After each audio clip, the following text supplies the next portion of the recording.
अस्सलाम वालेकुम स्टूडेंट्स। आज का जो सोशियोलॉजी का टॉपिक है हमारा वो है स्ट्रक्चरल फंक्शनलिज्म। फंक्शनलिज्म और स्ट्रक्चरल क्या होता है ये हम पहले डिस्कस कर चुके हैं शॉर्ट में, और फंक्शनलिज्म और इसको जो फंक्शनलिज्म अप्रोच है इसको थोड़ा सा पहले टच कर चुके हैं। तो आज हम इसको पहले कहा था कि हर जो टॉपिक हम पीछे डिस्कस कर चुके हैं जिसको टच किया हमने, आगे जो टॉपिक्स आएंगे वो उन्हीं को इन डेप्थ स्टडी थोड़ा सा उनको मज़ीद एलेबोरेट करके स्टडी किया जाएगा। तो आज का जो टॉपिक है स्ट्रक्चरल फंक्शनलिज्म। तो फंक्शनलिज्म क्या है, इसको फंक्शनलिज्म भी कहते हैं, स्ट्रक्चरल फंक्शनलिज्म भी कहते हैं। इनका जो बेसिक थाट है किस चीज़ पर बेस करते हैं, ये कहते हैं कि इनकी एक एजम्पशन है जो कहते हैं कि सोसाइटी जो है वो एक स्टेबल है और ऑर्डरली सिस्टम है, उसमें एक ऑर्डर पाया जाता है और स्टेबल होती है। ये स्टेटस को पे बिलीव करते हैं कि सोसाइटी जिस तरह से चल रही है इसी तरह चलती रहनी चाहिए, इसी तरह से ही चलती रहेगी।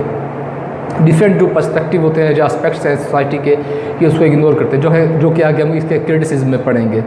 अच्छा जी, तो जो मेजॉरिटी ऑफ इसमें जो थिंकर्स हैं, सोशियोलॉजिस्ट हैं, वो कहते हैं कि इनमें जो आपका वैल्यूज़ और बिलीव्स और बिहेवियरल एक्सपेक्टेशंस हैं वो आपकी उनका कंसेंसस होता है किसी भी सोसाइटी का, वो सेम होती हैं, सिमिलर होती हैं। अच्छा, अगर हम इसकी इंटरप्रिटेशन पे आएँ फंक्शनलिज्म को, जिस तरह हमने पहले इसको इंटरप्रेट किया था इस टॉपिक में कि फंक्शनलिज्म जो है ये एक इंटरडिपेंडेंस के ऊपर बिलीव करती है कि सोसाइटी जो है स्ट्रेस करती है कि इंटरडिपेंडेंट है सोसाइटी, और सोसाइटी में क्या होता है, इंस्टीट्यूशंस होते हैं और आपके साथ क्या होते हैं, आपके जो इंडिविजुअल्स होते हैं ये एक दूसरे पे क्या है, इंटरडिपेंडेंट है।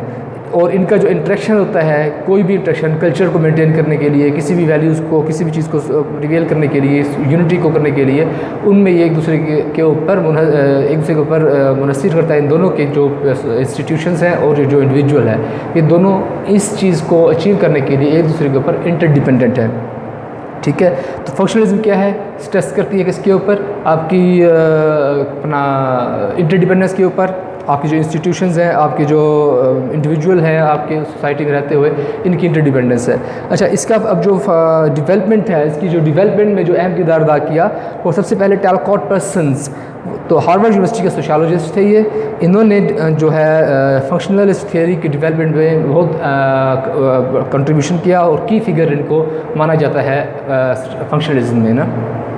अच्छा, इनके ये कहते हैं कि इसमें जो डेवलपमेंट है वो इस चीज़ पर बेस करती है, जिस तरह मैंने पहले डिस्कस किया कि एस्पेक्ट ऑफ जो सोशल लाइफ है वो जो हमारी जो उनको उसकी स्टेबिलिटी को कंट्रीब्यूट करते हैं, उसको ऑर्डरली उसको मेंटेन करने के लिए जो उसमें जो कंट्रीब्यूशन होती है, उसमें जो मेन क्या होती है, आपकी जो कंसेंसस होता है और आपके जो मेंबर ऑफ सोसाइटी होते हैं उनकी जो आपस के यूनिटी ऑफ पर्पस होता है, यूनिटी ऑफ किसी भी मीन्स को, किसी भी ऑब्जेक्टिव को अचीव करने के लिए उनका कंसेंसस होता है।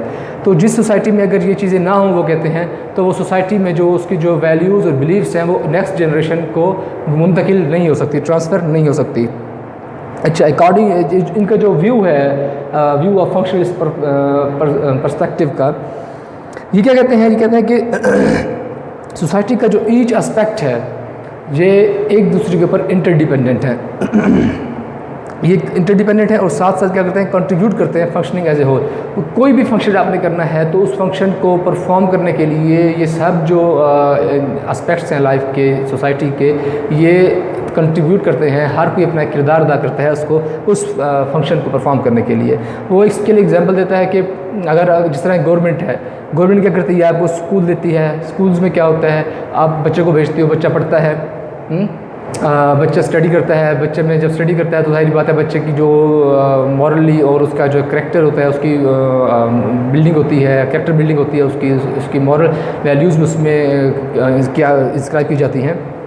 तो ये चीज़ें जो होती हैं ये आपको गवर्नमेंट दे रही होती है। अब इन रिटर्न सोसाइटी में जो लोग, जिनको ये फैसिलिटी, जिनको ये सहूलत दी जाती है गवर्नमेंट की तरफ से या स्टेट की तरफ से, तो इन रिटर्न सोसाइटी क्या करती है, जो लोग होते हैं वो कहते हैं टैक्स पे करते हैं। अब टैक्स पे करते हैं, गवर्नमेंट ने हमें स्कूल दिया, अच्छे एजुकेशन इंस्टीट्यूशंस दिए, बच्चे उसमें पढ़ते हैं हमारे, उनको फिर उस इन रिटर्न हम गवर्नमेंट को टैक्स दे रहे होते हैं, तो ताकि गवर्नमेंट जो है उससे अपना जो बिज़नेस ऑफ स्टेट है, तो रूल ऑफ बिज़नेस जो है वो चला सके। अच्छा, इसके अलावा अब जो हमारे बच्चे स्कूल में पढ़ रहे होते हैं, और स्कूल जो हमें क्या करता है, स्कूल हमें इन रिटर्न क्या करता है, एक बच्चों की वेलबींग में, उनकी अपब्रिंगिंग में एक अहम किरदार अदा करता है। उनकी मॉरल को, उनकी एथिकल वैल्यूज़ उनमें जो है ना उनको बताई जाती हैं, उनको सिखाई जाती हैं। तो इन रिटर्न क्या होता है, बच्चे जो होते हैं वो लॉ अबाइडिंग बनते हैं, ठीक है, लॉ को फॉलो करते हैं, अच्छे सिटीज़न बनते हैं। और वो जो अच्छे सिटीज़न, जब ये चीज़ें उनमें आ जाती हैं, सोशल मॉरल वैल्यूज़, और उसमें जो आ जाती हैं बच्चे के अंदर, जब वो बड़ा हो जाता है तो अच्छा सिटीज़न बनेगा, तो लॉ अबाइडिंग बनेगा, सोसाइटी में जो है क्राइम्स कम से कम होंगे। तो ये उसका आउटकम है। इनपुट क्या है जो स्कूल दे रहा है हमको उसमें बच्चों को, और साथ साथ इन रिटर्न हम क्या दे रहे हैं सोसाइटी को, इन रिटर्न हम दे रहे हैं कि हम एक अच्छा सिटीज़न सोसाइटी को दे रहे होते हैं, स्टेट को दे रहे होते हैं। तो ये क्या है, इंटरडिपेंडेंस के ऊपर सारा डिपेंड करता है। अच्छा, इसके अलावा अगर हम फाइनेंशियल उसको देख लें, इसको क्राइसिस को देख लें, जब भी कोई फाइनेंशियल क्राइसिस आता है या इकोनॉमिक रिसेशन आता है, तो इकोनॉमिक रिसेशन में क्या आता है कि जब आता है तो क्या होता है, आपकी इकॉनमी डिटेरियल होती है, ठीक है, आपका इकोनॉमिक इंस्टीट्यूशंस जो है वो डिटेरिएट करता जाता है, और साथ साथ आपकी अनएम्प्लॉयमेंट है वो बढ़ती है, क्राइम्स बढ़ते हैं, इन्फ्लेशन रेट जो है वो आपका वो क्या बढ़ जाता है। अच्छा, फिर इसकी वजह से डिफरेंट किस्म के सोशल इवल्स जो हैं वो सोसाइटी में प्रिवेल कर सकते हैं, ठीक है। तो अब इसमें अगर जो फैमिलीज़ होती हैं, अब जब ये चीज़ एक सोशल फाइनेंशियल रिसेशन आता है, इकोनॉमिक रिसेशन आता है, तो उसमें क्या होता है, ये तो इन रिटर्न इंटरडिपेंडेंस है ना।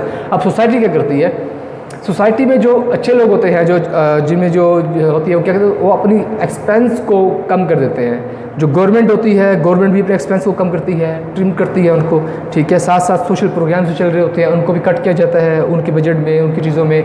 तो जो बजट आपके पास होता है उसके अंदर रहते हुए आप चीज़ों को स्केच करते हैं, चीज़ों को आप जो फंक्शंस होते हैं परफॉर्म करते हैं। इसी तरह जो फैमिलीज़ हैं वो अपना बजट को टाइट कर लेती हैं, अपने एक्सपेंसेस को कम कर लेती हैं, और साथ साथ आपका जो सोशल ऑर्डर, स्टेबिलिटी और प्रोडक्टिविटी क्या होता है, वो आपकी सोशल ऑर्डर भी आपका मेंटेन रहता है और प्रोडक्टिविटी मेंटेन रहती है। जिस सोसाइटी में ये चीज़ें ना हो, ये फंक्शंस किसी भी इकोनॉमिक रिसेशन के दौरान, जब भी कोई इकोनॉमिक रिसेशन आता है, अगर ये चीज़ें ना हो तो फिर उस सोसाइटी की अगर अच्छी डेवलपमेंट नहीं हुई तो वो वेलफेयर सोसाइटी नहीं कंसिडर की जाती। उसमें फिर क्या होता है, इवल जो होते हैं, सोशल इवल्स जो होते हैं वो फैलना शुरू हो जाते हैं, ठीक है। डिफरेंट क्राइम्स आपके जो होते हैं वो प्रिवेल कर जाते हैं। अच्छा, अब इसके अलावा जो इसमें सजेशंस हैं इसकी, इमाइल डरखैम की, ये क्या कहते हैं, इमाइल डरखैम ने पहले भी आपको इसमें बताया था कि इसको डिवाइड करते हैं, सजेस्ट करते हैं इस सोशल कंसेंसस को दो हिस्सों में। एक था मैकेनिकल सॉलिडरिटी और एक है ऑर्गेनिक सॉलिडरिटी। मैकेनिकल सॉलिडरिटी में वो क्या कहते हैं कि आपका जो सोशल कोहेजन है वो किस चीज़ पर बेस करता है, इसमें सोशल कोहेजन होगा, साथ साथ आपकी जो बिलीव्स और मॉरल वैल्यूज़ हैं, या जो आपकी जो वैल्यूज़ हैं वो सिमिलर होंगी।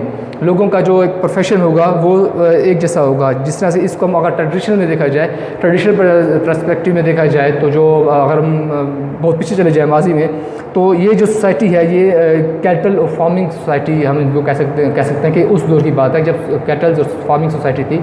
तो उनका पेशा एग्रेरियन ही था, एग्रीकल्चर से रिलेटेड था तकरीबन। तो वो एक ही प्रोफेशन से वाबस्ता थे, तो उनकी वैल्यूज़, उनके जो प्रिंसिपल्स थे, जो रूल्स थे वो सब उनमें सिमिलर थे, और उसकी वजह से उनमें सोशल कोहेजन थी। ये है मैकेनिकल सॉलिडरिटी। अब एक है ऑर्गेनिक सॉलिडरिटी। ऑर्गेनिक सॉलिडरिटी में क्या होता है, ये उसके वाइस वर्सा है, ये उसके उलट है। इसमें ये क्या करते हैं, कहते हैं कि इमाइल ये कहते हैं कि इसमें जो आपकी इंटरडिपेंडेंस आपकी होती है सोसाइटी की बढ़ जाती है, और आपके वैल्यूज़ और प्रिंसिपल्स जो होते हैं वो आपके डिफरेंट होते हैं, वो वैरी करते हैं पर्सन टू पर्सन, सोसाइटी, ठीक है। उसके जो किसी भी ऑब्जेक्टिव को, किसी भी ऑब्जेक्टिव को अचीव करने के लिए और किसी भी वर्क को परफॉर्म करने के लिए आपके जो प्रिंसिपल्स हैं या जो उनको मेथड है वो वैरी करता है। ये था आपका मैकेनिकल और ऑर्गेनिक। अच्छा, इसकी जो पॉपुलैरिटी है फंक्शनलिस्ट पर्सपेक्टिव की, इसकी पॉपुलैरिटी इसने कैसे अचीव की, इसकी जो पॉपुलैरिटी है वो 1940s और 1950s में अमेरिकन सोशोलॉजिस्ट ने इसको बहुत जो एमिनेंट आपके स्कॉलर हैं, अमेरिकन सोशोलॉजिस्ट हैं, इन्होंने इसको बड़ा ही अहम किरदार अदा किया इसको अचीव, किसी पॉपुलैरिटी को अचीव करने के लिए। लेकिन जो यूरोपियन फंक्शनलिस्ट हैं, फंक्शनलिस्ट उसको कहते हैं जो कि फंक्शनलिज्म थ्योरी में बिलीव करते हैं। जो यूरोपियन फंक्शनलिस्ट हैं वो क्या कहते हैं, वो जो इनर वर्क का सोशल ऑर्डर है वो उसके ऊपर फोकस करते हैं, जो आपका इनर वर्क है। जो जबकि आपके जो ये अमेरिकन फंक्शनलिस्ट थे उन्होंने फोकस किया था discovering of functions of human behaviour, ठीक है।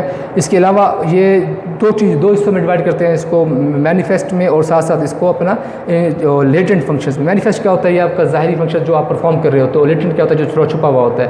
एक होता है आपका ज़ाहिरी, कोई भी आप काम कर रहे हो तो उसका एक ज़ाहिरी ऑब्जेक्टिव होता है, आपने काम किया, ये आपने कोई पेन था, पेन आपने उठा लिया, या पास ज़ाहिरी काम है। अब इसके पीछे लेटेंट पर्पज़ आपका क्या है, करना क्या है इससे आपने लिखना है, सबको पता है, लेकिन इस लिखने से आपने क्या मैसेज देना है, आप क्या मैसेज कन्वे कर रहे हो अपने स्टूडेंट्स को या अपने डिसिपल्स को, तो ये इसका लेटेंट फंक्शन। जिस तरह अगर हम देखें मैरिज सिस्टम को देख लें, अमेरिकन मैरिज सिस्टम को देख लें, क्रिश्चियन मैरिज सिस्टम जो है उसको देख लें, तो उसका क्या होता है, जो फंक्शंस परफॉर्म करते हैं, या चर्च सिस्टम को आप देख लें, या हमारे इस्लाम में जो हमारा एक रिलीजियस इंस्टीट्यूशन है, हमारी मस्जिद जो है, इनको देख लें। एक तो हम फंक्शन परफॉर्म करने जा रहे हैं जो हम पे फ़र्ज़ है कि हम नमाज अदा करते हैं, लेकिन इसके बैक में इसका जो लेटेंट पर्पज़ है वो क्या होता है कि लोगों को हम एक उनको तबलीग कर रहे होते हैं, बता रहे होते हैं कि ये भाई इसका जो लेटेंट पर्पज़ है वो अच्छाई की तरफ आना है और बुराई से रुकना है। इसी तरह चर्च का भी होता है कि वो एक तो उन्होंने शो कर दिया, अपना मैनिफेस्ट उसको कर दिया, मैनिफेस्ट फंक्शन दिखा दिया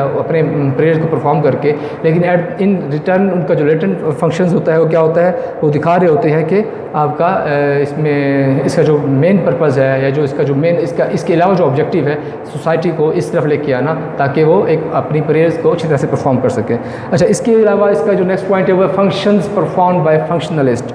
अच्छा, ऐसे फंक्शंस हैं जो फंक्शनलिस्ट परफॉर्म करते हैं।